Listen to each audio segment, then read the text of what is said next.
1 мамыр Бірлік күнін мерекелеуге байланысты музейіміз Оразалы Жұмабеков атындағы жалпы орта білім беру мектебінің 2-ші Ә сынып оқушылары Дана Жанайдарқызы жетекшілігімен бірлік пен келісім атты тақырыпта онлайн режимінде тәрбие сағатын өткіземіз. Сәлеметсіздер ме, балалар?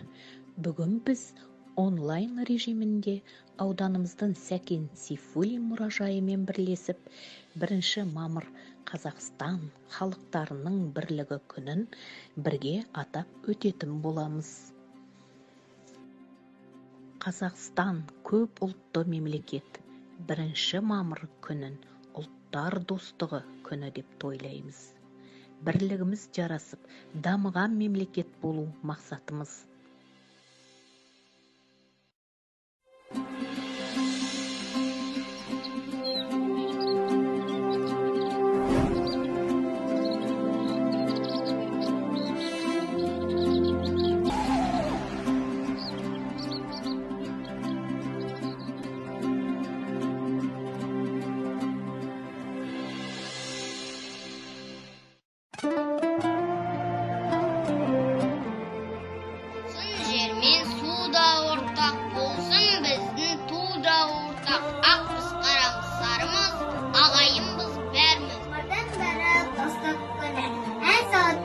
Халықтың үні тұсасып тойлаған ұлттар керемет мереке мамырдан бері.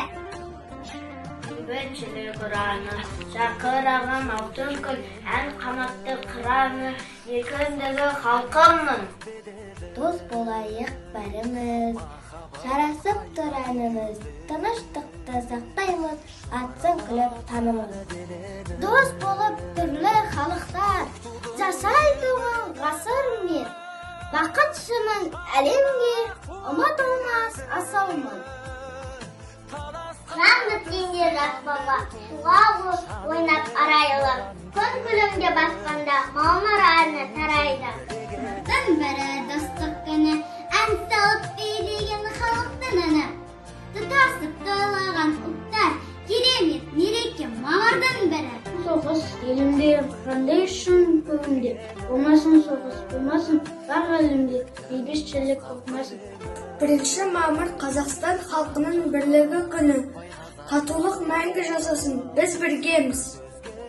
Бірлігіміз жарасып, еліміз тыныш болсын. 1 мамыр құтты болсын. Ол тәуелсіздік тұғырым, арналады ол саған оқып алған білім.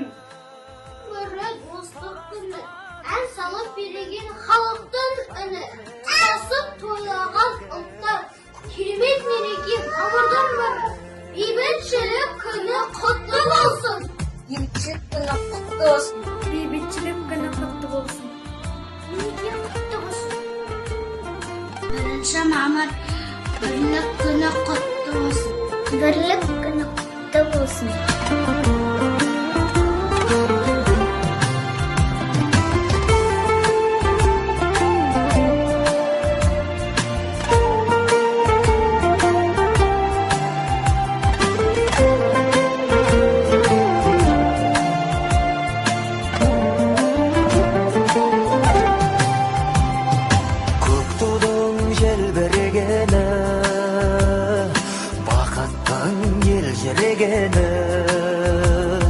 Қиырда қалған қазақтың көзінің мөлдіргені, көк тудың желбірегені, жаныма қуат береді. Таласқа түссе жан мен ту, жан емес маған керегі, көк тудың желбірегені.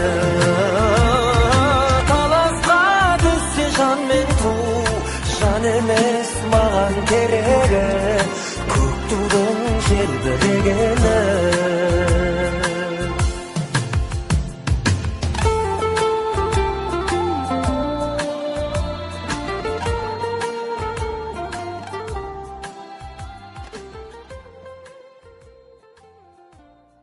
Қазақстан көп ұлтты мемлекет.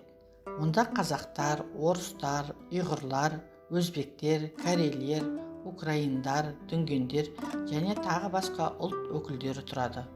Олар өздерінің осындай кең байтақ қазақ жерінде өмір сүріп жатқандарына қанша жыл өтсе де қазақ халқының осынша кеңпейіл қонақжай екендігіне көз жеткізді. Олар өз елдерінде болмаса да қазақтарын елін ел деп, жерін жермін деп, құрметтеп, үлкен үлгілі отбасының кейпін көрсетуде.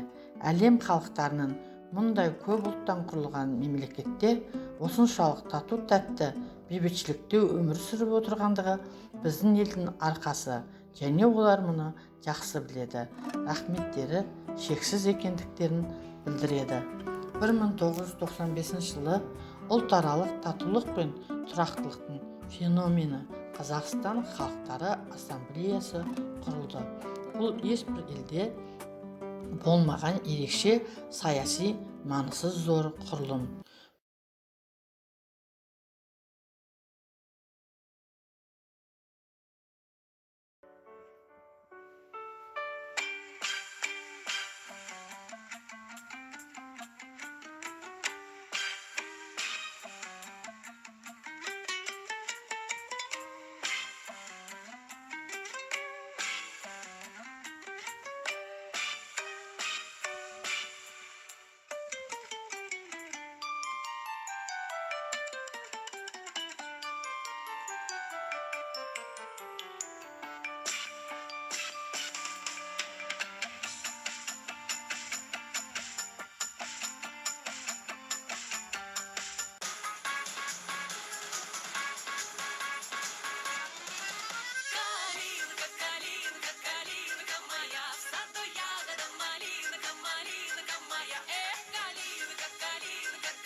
Біздің еліміз нәсілшілдік, ұлтаралық араздықты қоздыруға жол бермейді. Қазақстан Республикасындағы сан жағынан аз халықтарға қамқорлық жасау үшін Қазақстан халықтарының ассамблеясы құрылған. Түрлі нәсілдерге жататын барлық ұлт өкілдеріне тең құқықты конституциямен қорғалады. Біздің еліміз ынтымағы жарасқан, бірлігі нығайған, үлгілі елдердің біріне айналды. Қазақта бірлік болмай, тірлік болмайды деген ұлағатты ұғым бар.